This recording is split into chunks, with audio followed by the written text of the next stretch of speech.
Good morning, welcome to a timely and comprehensive update on the latest developments in China's economy. Today is Monday, September 30th, 2024, Eastern Standard Time. What happened in China last night? Thank you for tuning in to China Finance Morning News. Let's start this beautiful morning as Panda Finance brings you today's headlines. Here are the top financial news stories from China this morning. The central bank has announced a bulk reduction in mortgage rates for first and second homes, with an average decrease of approximately 0.5%.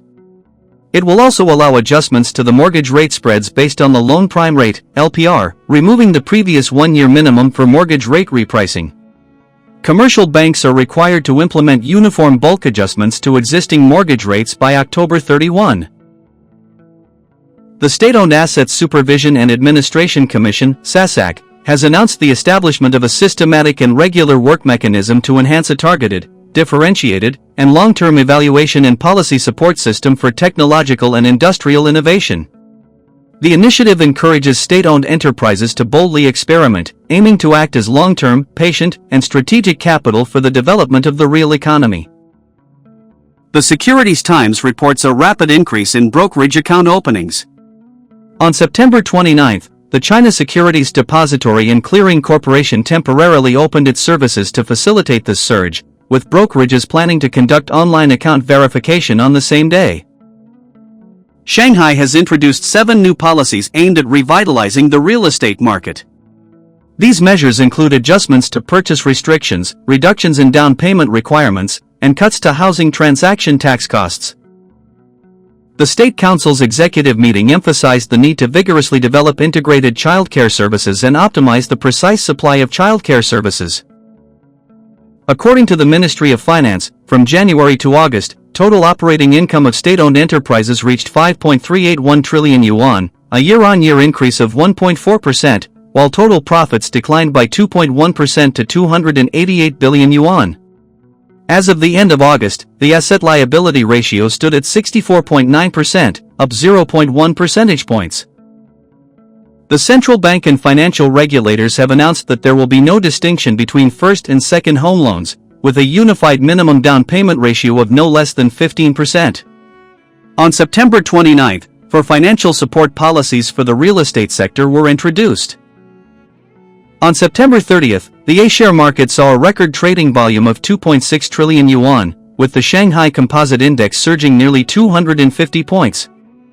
NIO Incorporated has announced a new round of strategic investment. Tesla's Shanghai Gigafactory has officially exported over 1 million new energy vehicles.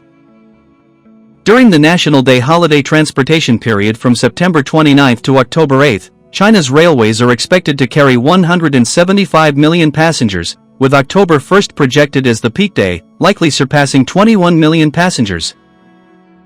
Here are the details. The People's Bank of China, PBOC, announced today enhancements to the pricing mechanism for commercial personal housing loans.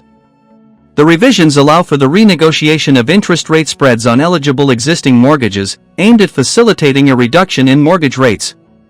A self-regulatory mechanism for market interest rates has also been introduced, with a directive for commercial banks to implement bulk adjustments for qualified existing mortgages by October 31, 2024.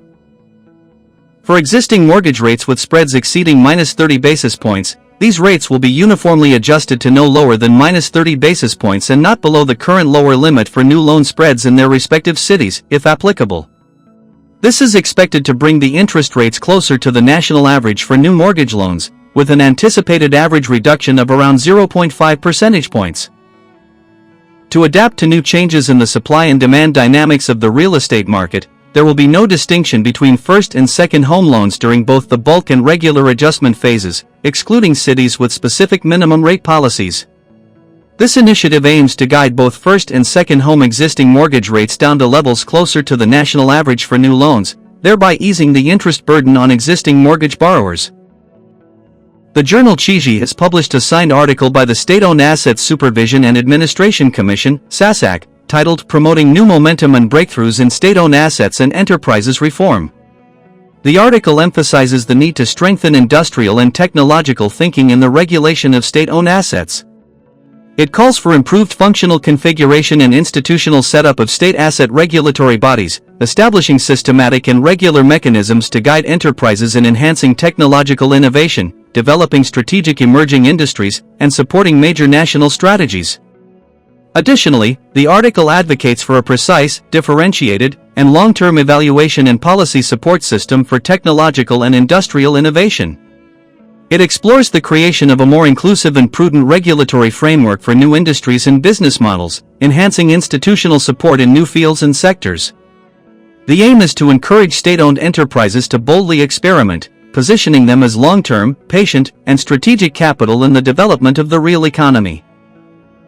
The State Council's executive meeting has outlined measures to accelerate the implementation of 102 major projects under the 14th Five-Year Plan. It aims to vigorously develop integrated childcare services and optimize the precise supply of these services. Additionally, the meeting called for expediting the execution of key tasks in building a strong intellectual property nation and launching a special initiative for patent conversion and application. The Shanghai municipal government has introduced 7 new policies aimed at revitalizing the real estate market. Key adjustments include modifications to purchase restrictions, reductions in down payment requirements, and cuts to housing transaction tax costs.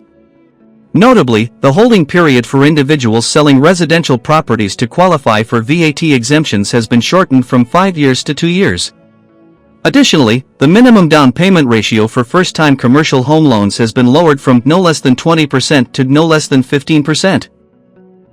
On September 30th, the A-share market experienced a strong rally, with all 3 major indices climbing significantly by the market close. The Shanghai Composite Index surged by 8.06%, the Shenzhen Component Index rose by 10.67%, and the Chinext Index jumped 15.36%. The northbound Capital 50 Index increased by 22.84%. The total trading volume across the Shanghai, Shenzhen, and Beijing markets reached 261.15 billion yuan, up by 115.59 billion yuan from the previous day, with over 5,300 stocks rising. In terms of sector performance, large finance, consumer goods, and liquor stocks showed remarkable strength, while software development, semiconductors, and new stocks remained active. Within the large finance sector, 48 brokerage stocks briefly hit their daily limit. Additionally, insurance stocks, including Tianmao Group, New China Life, and Ping'an Insurance, also reached their limit. The consumer goods sector continued to perform well, with Amike rising over 18% and Haitian flavoring increasing more than 9%. Liquor stocks maintained their upward momentum, with Luzhou Laojiao, Shanxi Fengjiu, and Gujing Gongjiu hitting the daily limit. The software development sector gained ground, with stocks like Tonghuashan, Dongfangtong, and Lingji Software reaching their limit. The semiconductor sector also strengthened, with stocks such as Cambrian Technology, Guomen Technology, and Chipone Technology hitting the daily limit. NIO Incorporated has announced a new round of strategic investment. On September 29, the company signed a strategic investment agreement with 3 existing shareholders of NIO Holdings Limited, Hefei Jianhong New Energy Vehicle Investment Fund, Anhui High-Tech Industry Investment Company, and Guotu Investment Management. Under the agreement, strategic investors will inject 3.3 billion yuan in cash to subscribe for new shares in NIO China, while NIO will also invest 10 billion yuan to purchase new shares. Tesla's Shanghai Gigafactory has officially exported over 1 million new energy vehicles. Meanwhile, the construction of Tesla's energy storage gigafactory in Lingang, Shanghai, is accelerating, with over 60% of the main factory building completed, and production expected to commence in the first quarter of next year. Thank you for tuning in to today's financial news. We look forward to seeing you again tomorrow.